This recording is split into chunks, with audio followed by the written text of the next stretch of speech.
What's up, everybody? This is Read the Bible with me. I'm Stan Jr., and today we're looking at the book of Exodus, chapter 2. The book of Exodus, chapter 2. Before we get started, I just want to thank all of my supporters, my patrons, my partners, ministry funders. Thank you so much for your generous donations of $10 a month. Through the Patreon account. Like I say all the time, I cannot do this without you, and you are helping promote the gospel to the world. So thank you so much. If you'd like to support and join the other official Read the Bible with me book club members, just go to my Patreon account below, click the link below, and you'll be able to support with Patreon there. Or you can buy a t-shirt or a hoodie or crew neck or something like that to support this ministry. So let's look at chapter 2 of the book of Exodus.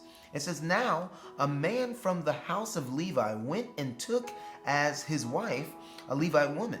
Then the woman conceived and bore a son. And when she saw that he was a fine child, she hid him there 3 months. When she could hide him no longer, she took for him a basket made of bulrushes, and dubbed it with bitumen and pitch. She put the child in it and placed it among the reeds by the river bank. And his sister stood at a distance to know what would be done to him. Now the daughter of Pharaoh came down to bathe at the river while her young woman walked beside the river. She saw the basket among the reeds and sent her servant woman, and she took it. When she opened it, she saw a child, and behold, the baby was crying. She took pity on him and said, 'This is one of the Hebrew children.'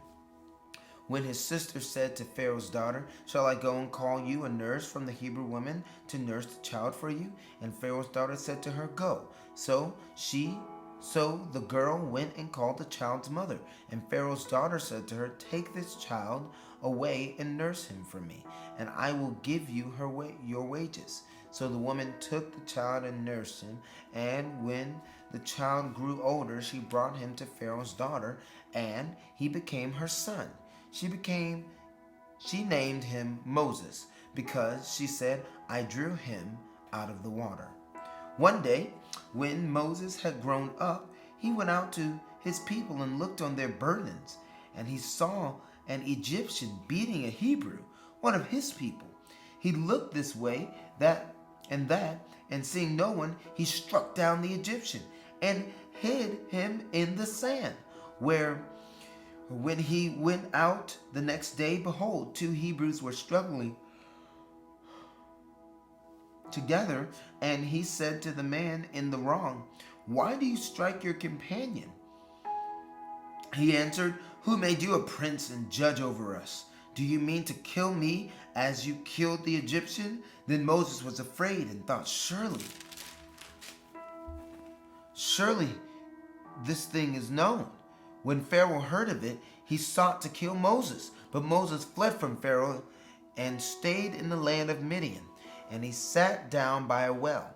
Now the priests of Midian had 7 daughters, and they came and drew water and filled the troughs to water their father's flock. The shepherds came and drove them away, but Moses stood up and saved them and watered their flock. When they came home to their father Reuel, he said, 'How is it that you have come home so soon today?'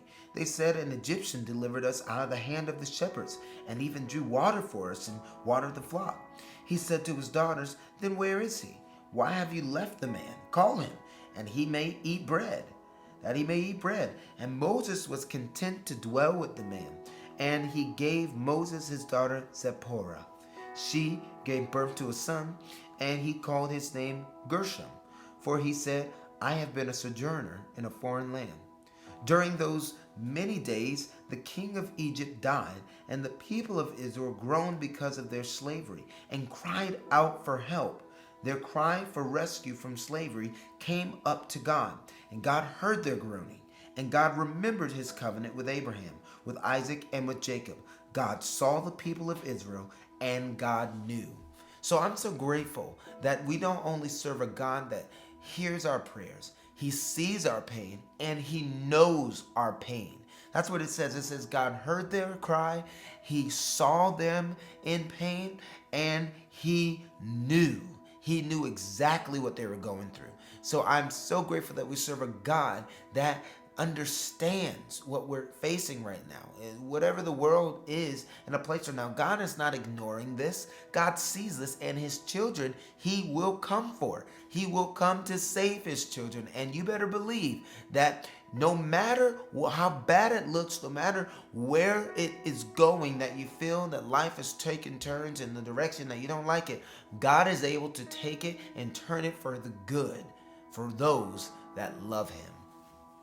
And so that was chapter 2 of the book of Exodus. I'm so excited that you decided to read the Bible with me every day. If you are considering donating, go ahead and click the button in my description.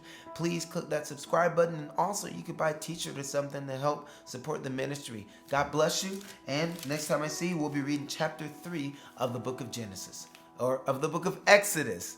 Peace.